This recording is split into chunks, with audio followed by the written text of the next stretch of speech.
hello. Before you watch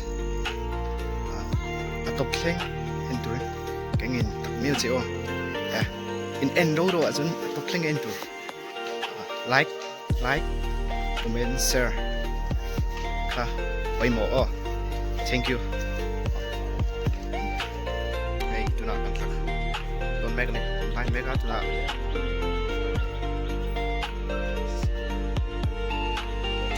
also sehr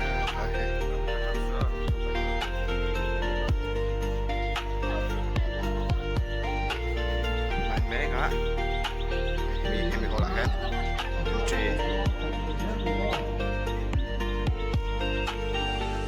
chăm khóc mấy first sense cho anh luôn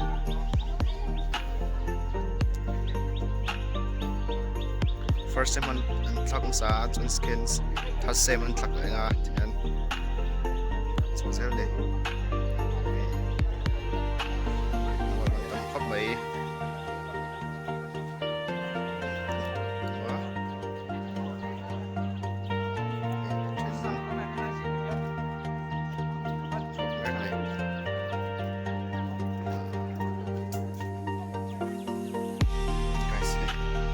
vật dầu chia cái thoáng đó dầu chia dầu vector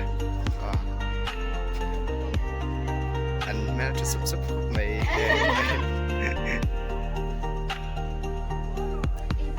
vật dầu chia vật lại ra đâu này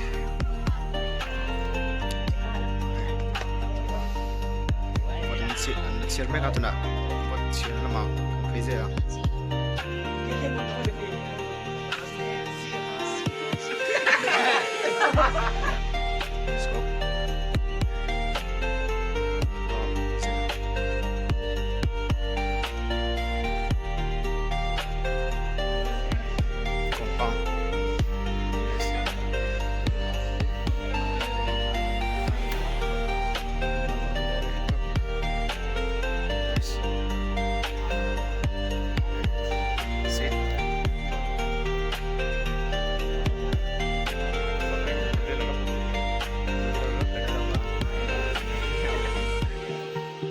classroom dia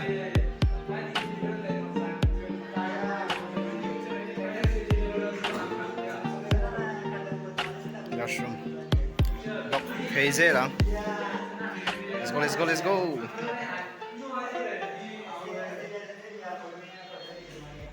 ay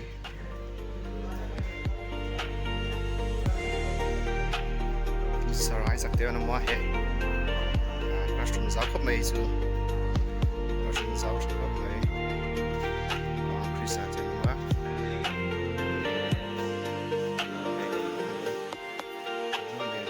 mình xin đi chơi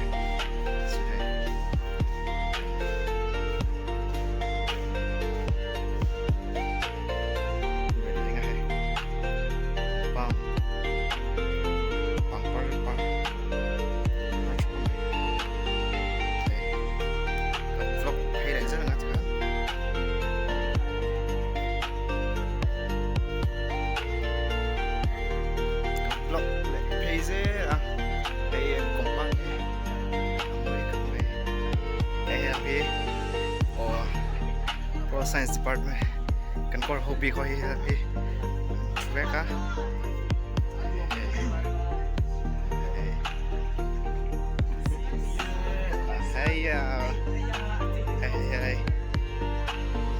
okay bạn chúa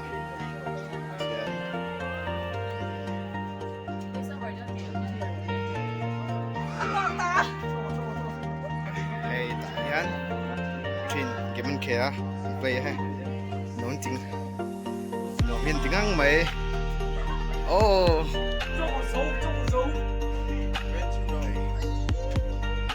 sao mày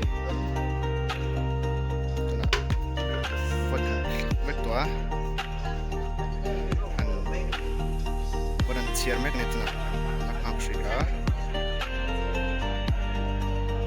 bây giờ là see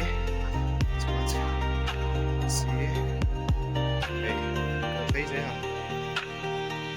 yan đi xuống tầm khúc mày rút về lại chi nào miếng tầm khúc mày enter. Let's go. Okay. And tăng cấp mày. Đây. Hết rồi. Training game sân kia đó. Đây. Training bây giờ training game sân kia đó.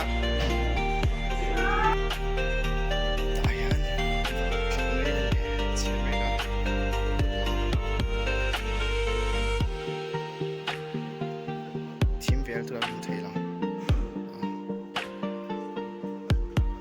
đây senior thế thấy là senior mega này senior mega